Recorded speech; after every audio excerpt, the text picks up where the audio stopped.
defense, my righteousness. Oh God, how I need you. Amen. So early this morning, I had a kind of a thought, and I shared it with the first service, and I want to share it with you all as well, because this hasn't been approved by anybody. This is totally off script on this. But I've been watching the reports of the floods in Nebraska and the Midwest, and it's truly, truly horrible. And all of us here that were here during Harvey know something about floods and about how devastating that is in a family's life. Farms have been lost, houses have been lost, towns have been lost. And we have Methodist churches which have been lost as well. I know some folks in Nebraska in this Methodist connection, and I'd like us to send some help to them. So following this service, I'm going to have an usher. I'm going to ask one to be right outside the door, have an offering plate there. If you want to make a special offering, just an extra little gift of whatever it is, a couple of dollars, $50, $100, $1,000, $10,000, stocks and bonds, however you have, just put on the check floods, or put it in and give it to them, and we'll send it off in the morning to some folks up in Nebraska that are part of our Methodist family. I want to read to us from Psalm 63 now. You, God, are my God. Earnestly I seek you. I thirst for you. My whole being longs for you in a dry and parched land where there is no water. I've seen you in the sanctuary, and behold your power and your glory. And because your love is better than life, my lips will glorify you. I will praise you as long as I live, and in your name I will lift up my hands. I will be satisfied as with the richest of foods. With singing lips, my mouth will praise you. On my bed, I remember you. I think of you through the watches of the night. Because you are my help, I sing in the shadow of your wings. I cling to you, and your right hand upholds me. Those who want to kill me will be destroyed. They will go down to the depths of the earth. They will be given over to the sword and become food for jackals. But the king will rejoice in God. All who swear by God will glory in him, while the mouths of liars will be silenced.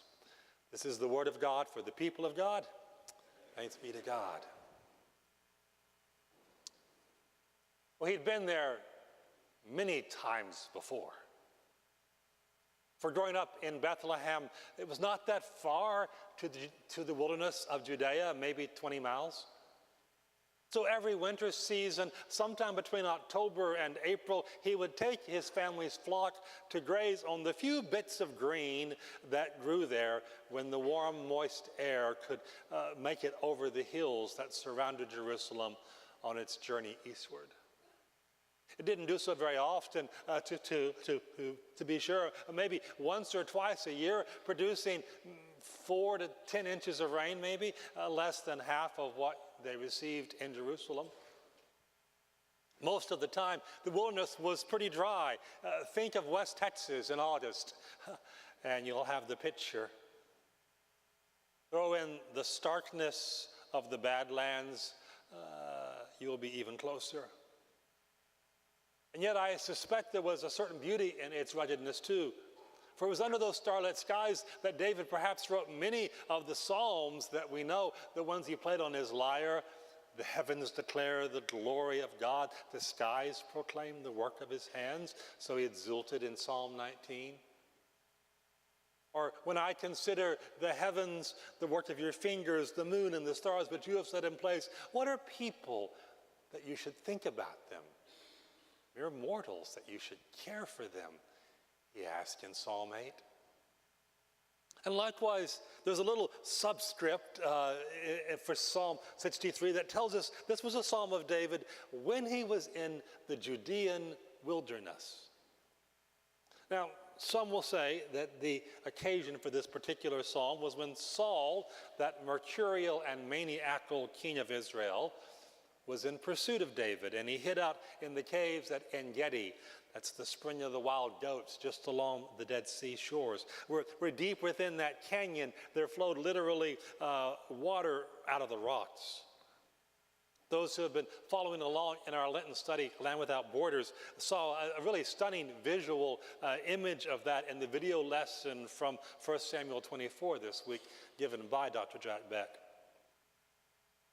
But I rather believe that the setting for Psalm 63 is not in that oasis. It is rather in that far more barren Judean wilderness to the north. For again, during the vast majority of the year when it did not rain at all, that really was a dry and parched land. It's probably where he wrote Psalm 61 as well. When you look at the landscape, you can pretty much understand the plaintive word that begins that poem. Hear my cry, O Lord, attend unto my prayer. From the ends of the earth I call to you. As my heart grows faint, lead me to the rock that is higher than I. For the wilderness of Judea may not be the actual end of the earth, but you can see it from there. What's more, the context of Psalm 63 leads us to understand that the wilderness David found himself in when he wrote these words was not just a physical one. It was a poignantly personal and emotionally exhausting one as well. Two little clues in this psalm tell me that this wasn't written when David was on the run from Saul, but it happened much later in his life when he was on the run from his own son Absalom. In the last verse of this psalm, we read that David is already the king. Saul has long been dead. David has ruled over Israel for some time. And in verse 2, it appears David had already seen God in the sanctuary. That is, he had encountered the Almighty in the tabernacle. He had looked upon his presence and his power and his glory where the Lord was said to dwell, there in the presence of the ark. And having seen such, that made David's forced exile from Jerusalem all the more wrenching to him. You see, there actually is some water year-round, even in the Judean wilderness. And David, having led his sheep through the wilderness as a youth, knew exactly where those few springs and water holes were. They were scarce, but you could find them if you knew where to look. So he probably went back to them. 2 Samuel 17 tells us that the people who fled Jerusalem with David were hungry and weary and thirsty after being in that wilderness. And if you go in it, I can guarantee that after about 30 minutes, you'll be thirsty too. The air is so dry that even your sweat evaporates almost instantaneously, which means it's very easy to get dehydrated. If you go there during the summer, you'll be well advised to take along at least 3-liter bottles of water with you, even for a short hike. But David was thirsty for something more than just water. His soul, the Hebrew word's nephesh, it means literally his throat, but his soul, his whole being, we could say, was thirsty and longing for God. Because David, you see, really was in a dry and parched place in his life. Go back to 2 Samuel and you will see why that was the case. It all began when one of David's sons, Amnon, raped his half-sister, Tamar. And Tamar's real brother, Absalom, killed Amnon in revenge. Absalom then had to flee. He stayed away for 3 years, but David's heart still longed for him because, truth be told, Absalom was his favorite. Well, no, parents aren't supposed to have that, but David did. And in truth, everybody loved Absalom. 1 Samuel 14 tells us, in all of Israel there was not a man so highly praised for his handsome appearance as Absalom. From the top of his head to the sole of his feet, there was no blemish in him. He even had great hair. When he cut it just once a year, scriptures tell us, it weighed 5 pounds. I can't imagine. I go to the barbershop once a month as an act of faith. After 3 years, Absalom was finally able to come back to Jerusalem. Even then, for the next 2 years, he never even saw his father, until at last David pardoned him and brought him back into the royal household. But in the meantime, Absalom had become bitter over his treatment. He sat at the city gates, and whenever somebody came to bring a complaint or case, that's how you did it in those days. You went to the city gates, and that's served as the sort of court of law. Absalom would tell them, look, your claims are valid and proper, but there's no representative of the king to hear them. If only I were appointed judge, I would make certain your claims were processed and you received justice. And after a good while of doing this, 2 Kings 15 records that Absalom stole the hearts of the people of Israel. But even that wasn't enough for him. At the end of 4 more years, Absalom decided he had waited long enough. He made up an excuse to get his father to allow him to go down to Hebron. And there he not only mounted a rebellion, he had himself proclaimed king. And as the conspiracy grew and the following increased, the word reached David, the hearts of all the people of Israel are with Absalom. So David and his followers were forced to flee just before his son's armies arrived back in Jerusalem. They crossed the Kidron Valley. It's really just more of a ravine. Went up to the Mount of Olives. And then, as those of you that have been to Israel will know, from there it wasn't far at all to go into the Judean wilderness. Zadok, the priest, brought the Ark of the Covenant with him from the tabernacle. David sent him back, said, take the Ark back. He said, if I find favor in the Lord's eyes, he will bring me back and let me see it and its dwelling place once more. Others stayed in the city as well. Some to try to secretly help David after Absalom got there.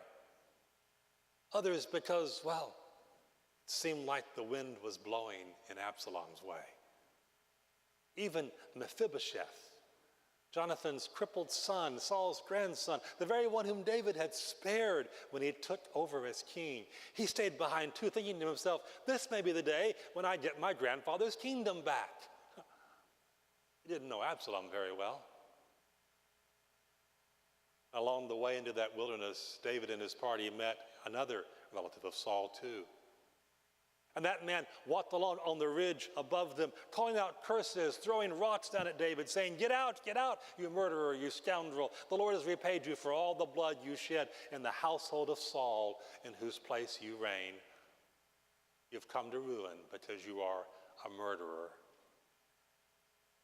So is it any wonder that when David came to the Judean wilderness, in more ways than one, that was a dry and parched land indeed. I bet many of us could say we've been in such a place in our lives as well. Maybe not in the desert. Maybe our family has not turned out quite so dysfunctional and downright destructive as David's did, but we've had family squabbles of our own, most of us, haven't we? Siblings that won't talk to each other, or if they do, it's only a perfunctory call on the holidays. I'm ashamed to say that's about the way it is with my brother and myself. Just don't talk. Or we have children who have not just left home, but they've left our lives as well. Created an enormous void in our hearts. On the other hand, some have children, adult children, who have never left home. Failure to launch.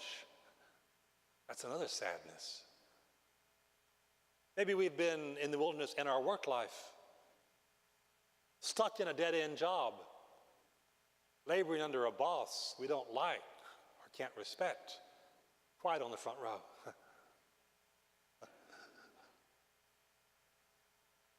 So we get up every day. We drag ourselves out of the house. We might as well be going to the salt mines, right? We can sometimes find ourselves in a wilderness when it comes to having any real purpose in our lives. Just making time while mired in a mud pile of meaninglessness. But perhaps even worse, it's easy to slip into a wilderness in our spiritual lives as well. Stop reading the Bible. Stop going to church. Stop praying. And then wonder why we stopped hearing it from God. Even the great saints of the ages have all had what St. John of the Cross once called a dark night of the soul. A period of purgative contemplation when God seems nowhere to be found. There's only confusion and lack of direction and a dark, empty void. So even if you try to jumpstart your faith once more, it doesn't seem to be there. You're in a dry and parched land, just like David. Then listen to what the shepherd king wrote while camped out at that Wadi Kilt, somewhere along the ascent of Adumim in the plains of the wilderness near Jericho.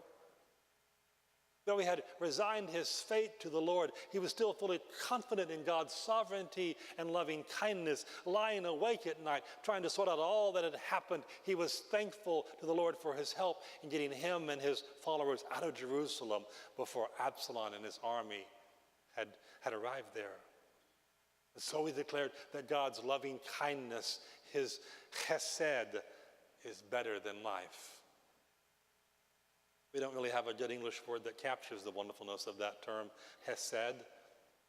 I mean, we made up the word loving kindness, but that doesn't do it either. But in Hebrew, a hesedu is a stork that lovingly watches over and guards its young. That's how God watches over all of us, even when we're in a dry and parched land. Even in a desert with no food source. In fact, David could say that God had given him the richest of foods. The old King James Version says he'd rendered it, he'd given him marrow and fatness. That doesn't sound as poetic today, maybe. For on his bed, throughout the watches of the night, David remembered God, and because he knew God was his help, he sang in the shadow of his wings. He wrote, literally, with lips of glad song, singing like that bowl DeAndre presented to our children. Wings like that of the stork watching over its young. This morning when I was walking, I saw my two ducks, Ebony and Ivory, and I noticed Ivory was getting a little plump. And I thought, what's going on with her? This morning I saw 3 young white ducklings just a little bit down the lake from them. And then I looked, and sure enough, there was the mother, not far away at all. Maybe along the way David had seen such a bird. Perhaps it was a partridge that snuggled her young under her wings as David and his entourage passed by. Centuries later, David's most famous descendant, Jesus, said much the same. He sat on the Mount of Olives, looked across the ridge of Jerusalem, the city that kills its prophets, and said, "Oh, Jerusalem, Jerusalem, how often I wanted to gather your children together as a hen gathers its chicks under her wings, but you were not willing." But David proclaimed, "O God, you are my God. Earnestly I seek you." Some translate that word as early on I seek you. I will seek you in the morning. David was already missing the sanctuary, the place where he had encountered the presence of the living God. David also knew that in the wilderness, however, sometimes perhaps especially in the wilderness, God is still with us, guiding us by his grace, bringing us to a place of safety and provision.